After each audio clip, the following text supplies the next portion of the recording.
Assalamualaikum warahmatullahi wabarakatuh. Izin memperkenalkan diri. Perkenalkan, nama saya Yunudiarti dengan NPM 181000122.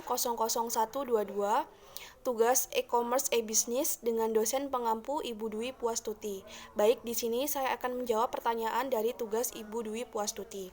Pertanyaan yang pertama, bagaimana e-marketplace bekerja dan memberikan keuntungan yang mereka sediakan untuk para peserta? Cara e-marketplace bekerja, mereka menyediakan layanan, fasilitas, dan infrastruktur untuk para penjual dan pembeli agar dapat melakukan transaksi dengan lebih mudah. Di dalam perusahaan e-marketplace itu sendiri, e-marketplace tidak menyediakan produk atau jasa ataupun menyetok produk itu sendiri. Mereka hanya menyediakan sistem kepada penjual dan si pembeli agar dapat melakukan transaksinya dengan lebih mudah. Cara sederhananya, contohnya si penjual atau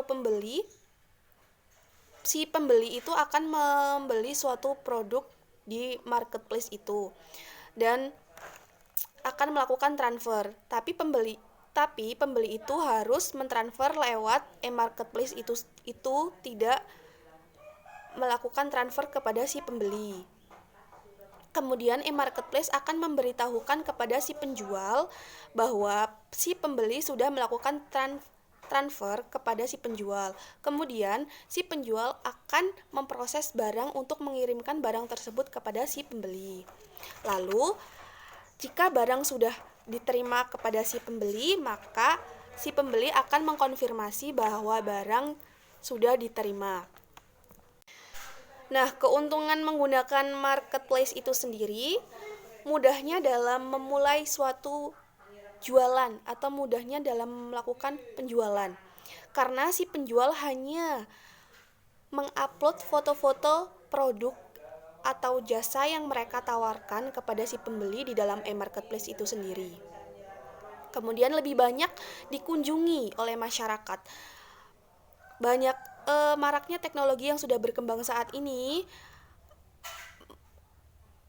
memudahkan masyarakat dalam mengakses e-marketplace di telepon mereka masing-masing. Kemudian manfaat dari lingkungan menjadikan harga yang lebih terbuka dan transparan.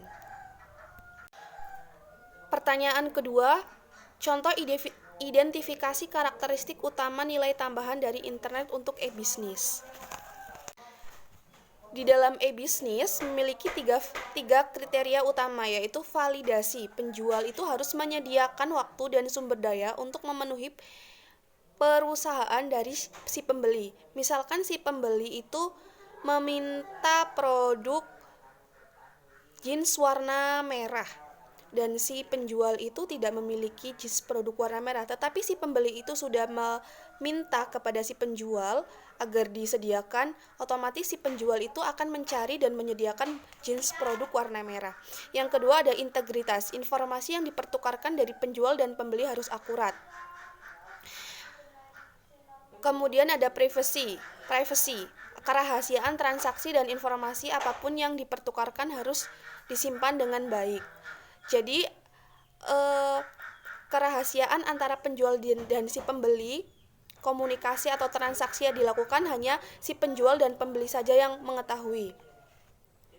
Pertanyaan ketiga, contoh B2C, perusahaan B2C. Yang pertama itu ada PT Garuda Indonesia. PT Garuda Indonesia itu melakukan B2C dengan cara customer dapat melakukan transaksi seperti booking flight, e-tiket, dan payment, juga promotion. Yang kedua, PT Bank Rakyat Indonesia. PT Bank Rakyat Indonesia itu menjalin kerjasama dengan Lazada Express dan memfasilitasi sekitar 6.000 tabungan rekening. Nah, Lazada Express itu merupakan bagian dari penerimaan B2C. Mungkin hanya itu yang dapat saya sampaikan dari tugas Ibu Dwi Puastuti MPD. Saya akhiri, wassalamualaikum warahmatullahi wabarakatuh.